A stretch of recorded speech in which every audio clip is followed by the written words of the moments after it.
IMF के ग़ुलाम हैं आप। ज़ाहिर अमरीकी ग़ुलामी और IMF की ग़ुलामी में आपको ये तौफीक नहीं हो सकती कि आप पाक ईरान गैस पाइपलाइन पर काम करें। कौम को डिफ़ॉल्ट से निकाल दिया, क्या जौहरी फ़र्क वाक़ हुआ है? जो तकरीर आपने उस वक्त फरमाई थी जब आप PDM 1 में मुसल्लत हुए थे रिजीम चेंज करके, तो आपने यही फरमाया था कि हम कौम को डिफ़ॉल्ट से निकाल रहे हैं, हमारे हालात दुरुस्त हो जाएंगे। फरमा दिए। इसलिए इस बजट को पाकिस्तान के अवाम मुस्तरद करते हैं। ये अवाम दुश्मन बजट है, ये तनख्वाहदार मिडिल क्लास तबके के ऊपर फिर बम है। आपने टैक्स नेट बढ़ाने का कोई तरीक़ेकार प्रॉपर तरीके से वज़ा नहीं किया। फरमाते हैं कि हमने बिजली टैक्स उसके लिए ये एक्सपोर्ट करने वाली टेक्सटाइल के लिए या उन लोगों के लिए आपने 10 रुपये कम किए। अभी भी इस वक्त भी ये रीजन में 2 गुना ज़्यादा कीमत है बिजली की हैं, उनको कन्वर्ट कर लें। अभी भी टैक्स जो आपकी सनतों की बिजली है कम करने के बाद भी दुगनी है रीजन में। तो छोड़ें इन बातों को कि आप किसी एक, लेकिन आपने गैस की कीमत कम की।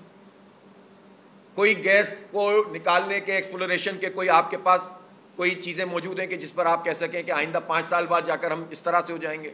आपने पाक ईरान गैस पाइपलाइन पर नहीं बताया कौम को क्या करना है। IMF के ग़ुलाम हैं आप। ज़ाहिर अमरीकी ग़ुलामी और IMF की ग़ुलामी में आपको ये तौफीक नहीं हो सकती कि आप पाक ईरान गैस पाइपलाइन पर काम करें। लिहाजा इस तरह की जो बुनियादी फैसले हैं करने के, जिसके नतीजे में कौम की मईशत सही हो सकती है, वो करने से आप आ रही हैं और कौम को इस तरह से बेवकूफ़ नहीं बनाया जा सकता। आपने बता दिया कि जनाब रेवेन्यू हम 40%, यानी पिछली मरतबा इतनी डेफिशिएंसी है और उसमें भी आपने 40% रेवेन्यू कलेक्शन का इजाफा करके एक बजट पेश कर दिया। और डायरेक्ट टैक्स जो आप वसूल करते हैं, अब मैं पूछना चाहता हूँ ये FBR इसकी क्या वो है वक़्त है? यानी अगर तनख्वाहदार तबके से पैसे जमा हो रहे हैं डायरेक्ट टैक्स के नतीजे में, तो फिर ये FBR क्या कर रहा है?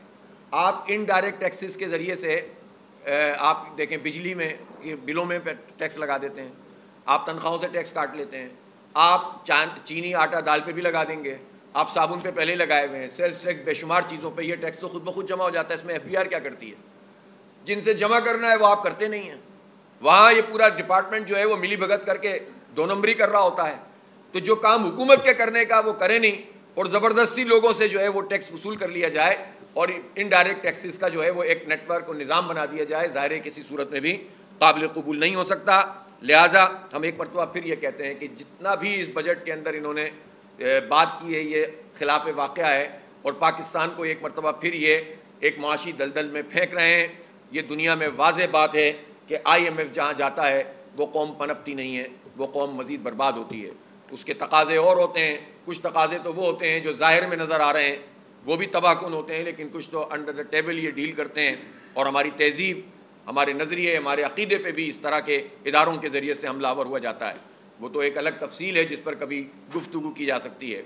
ज़राअत के शोबे में भी जो आम किसान है, आपने उसके साथ जो सलूक किया, गंदम की कीमत जो है पहले फ़िक्स की और वो आपकी पंजाब में हुकूमत है और इस गंदम की कीमत को फ़िक्स करने के बाद आपने ऐन वक्त पर कह दिया कि हम गंदम जो है वो नहीं ख़रीदेंगे। फिर धोखा दिया कि हम सब्सिडी देंगे 400 अरब रुपए की, उससे भी पलट गए, कहा कि अब हम कर्ज देंगे।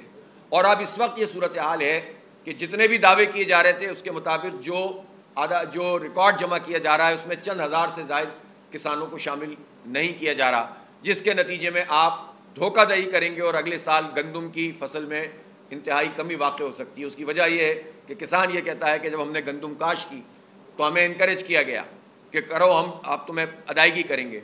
जब ये अदायगी हमें नहीं हुई तो हम गंदम क्यों काश करें? जब वो नहीं करेंगे तो फिर बहरान पैदा होगा। जब बहरान पैदा होगा तो ये शहबाज शरीफ माफिया जो टाइप के लोग होते हैं इन हुकूमतों में शामिल, ये सारे के सारे उससे भी फ़ायदा उठाएंगे, फिर इम्पोर्ट करेंगे जैसे कि पहले की थी। और ये तो बताओ कि वो जो गंदम इम्पोर्ट की थी $1 बिलियन की, उसकी रिपोर्ट कहाँ है?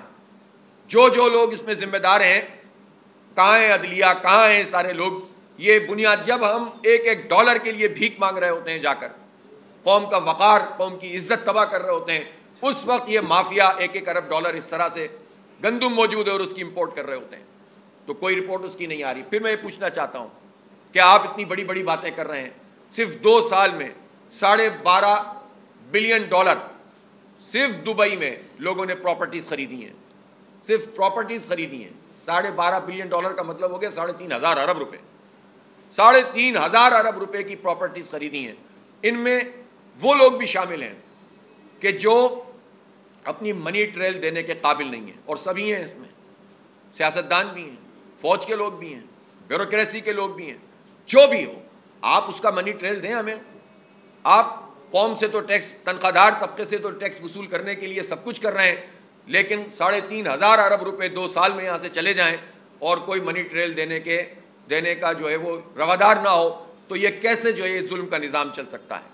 तो लूट मार अपनी उरूज पर इन लोगों ने की हुई है, किसी चीज़ से दस्तबरदार होने के लिए तैयार नहीं है, अपनी मराहत कम नहीं कर रहे, अपनी जो है वो मेंबर्स की तनख्वाहें बढ़ाओ। ब्यूरोक्रेसी कौन सी गाड़ी से दस्तबरदार हुई है, टॉप के जो ब्यूरोक्रेट हैं।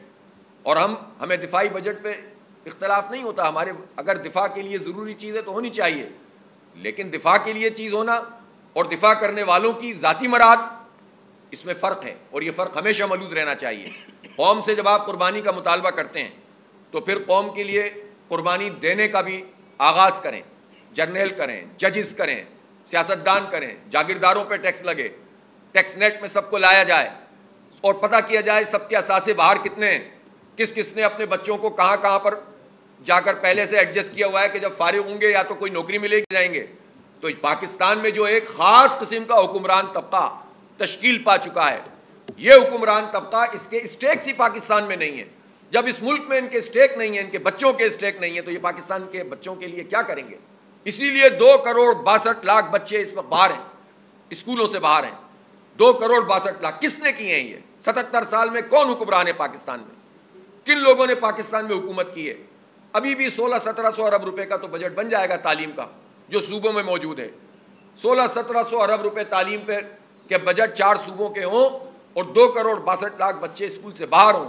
जो स्कूल के अंदर है उनका हाल देख लीजिए, जिनकी क़यादत में आपने बजट बनाया है जरदारी साहब की।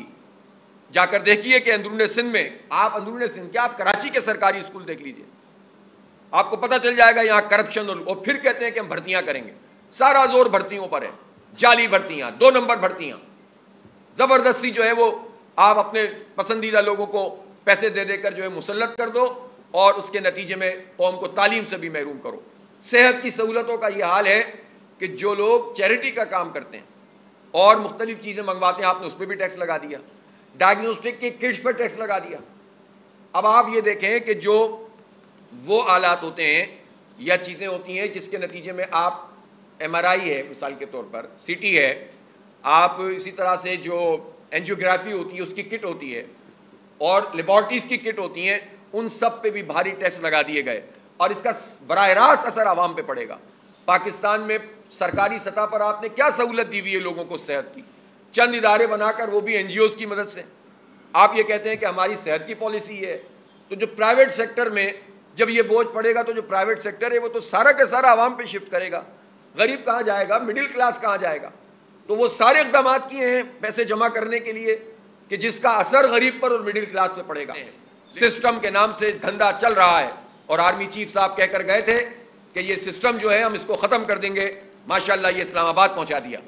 तो इसलिए इस तरह तो ये निज़ाम नहीं चल सकता और ताकत के ज़रिए, जबर के ज़रिए, ये जो हतक इज़्ज़त का कानून नाफिज करके, पीका कानून नाफिज करके आप समझते हैं कि लोगों की आवाज़ बंद कर देंगे, तो अभी आवाज़ें बंद नहीं होंगी। अभी ये आज के ज़माने में आप नौजवानों की ना आवाज़ बंद कर सकते हैं, ना सोच पे पहरा बिठा सकते हैं। आपको अपनी अपनी आईनी पोजीशन पे सबको वापस जाना पड़ेगा, सबको पाकिस्तान के लिए खुद छोड़ना पड़ेगा बहुत कुछ, तब जाकर आवाम साथ खड़े हो सकते हैं।